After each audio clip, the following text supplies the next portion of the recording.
Tell me about, I mean, this has been a battle for 13 years now. Tell me a little bit about, what first got you started on this and where we're at right now.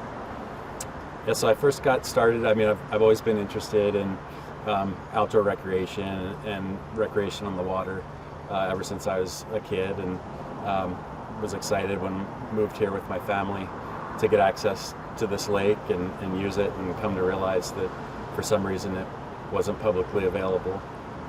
It just didn't make a lot of sense to me, so I did some research and found that the state of Oregon actually owns this water here, and that the public should have access according to kind of long-standing precedent and the public trust doctrine.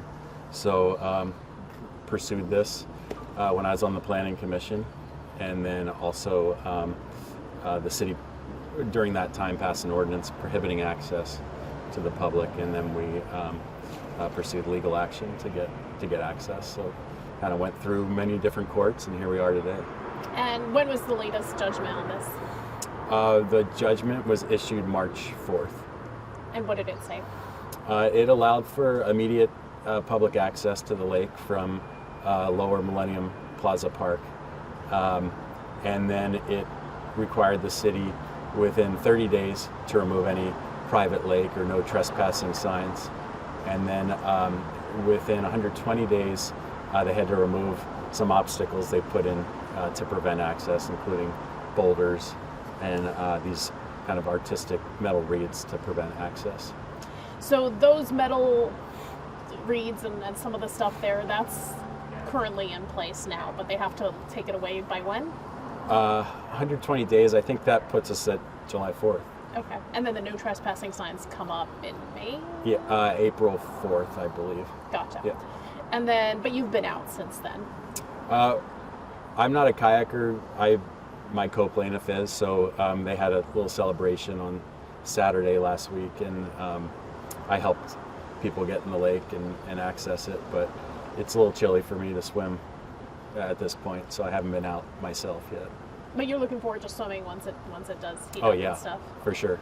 And then can you talk a little bit about, what there's concerns from folks that there might be, accidents or things like that on the lake, that there's not enough resources to provide safety and things like that. What would your response to that be? Yeah, safety is an important issue, but there's really nothing different about this lake than any other lake or waterway throughout Oregon. So we just ask that the same precautions here be taken that are taken throughout our state. With there being only that one access point, do you see parking or anything like that becoming an issue? No, I don't see that as an issue. There's a public parking lot right across the street from the access point. There's also parking at Millennium Plaza. There's a multi-level parking structure right next to the access point, short walk away. And then there's a loading zone actually right at this park where people could temporarily unload if they want to access the lake. And again, this is a non-motorized access, so this is for kayakers and swimmers. Not, we don't expect thousands of people, at one time to be wanting to kayak at this particular location. Motorized access is allowed from the houses, though, right? Yes. Do you expect any of that to interfere with users of the lake that are not motorized? No, again, this is like any other waterway in Oregon where there's motorized and non-motorized. So, the same rules would apply. And in fact, non-motorized currently, and we would support this, that there's buoys kind of delineating that non-motorized goes on the edges of the lake and kind of out of the main center of the lake, and then motorized access and use is towards the center. So separating those different areas makes a lot of sense.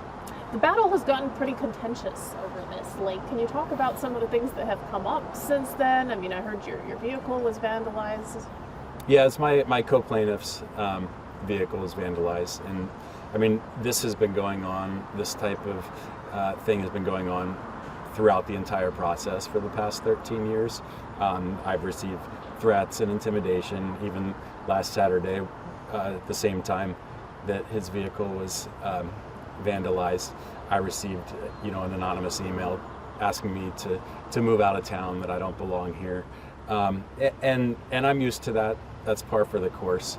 And that's kind of the tone of people that really fear that something terrible is going to happen from a few kayakers and swimmers using this public lake. What do you think their fear is based on? I think, there's a real kind of deep history in Lake Oswego of excluding outsiders. There's deed restrictions on many of the properties that prevent ownership by Black and specifically Black people of Asian descent. And that's how this town, in many ways, was established based on fear of people from the outside and people that are perceived as different. And that's carried forward to today.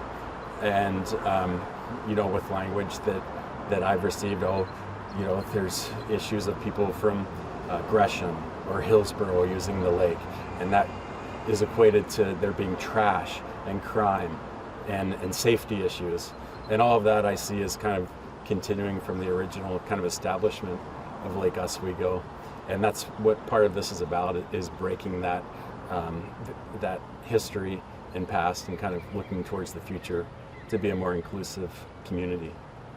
Anything else you would add? No.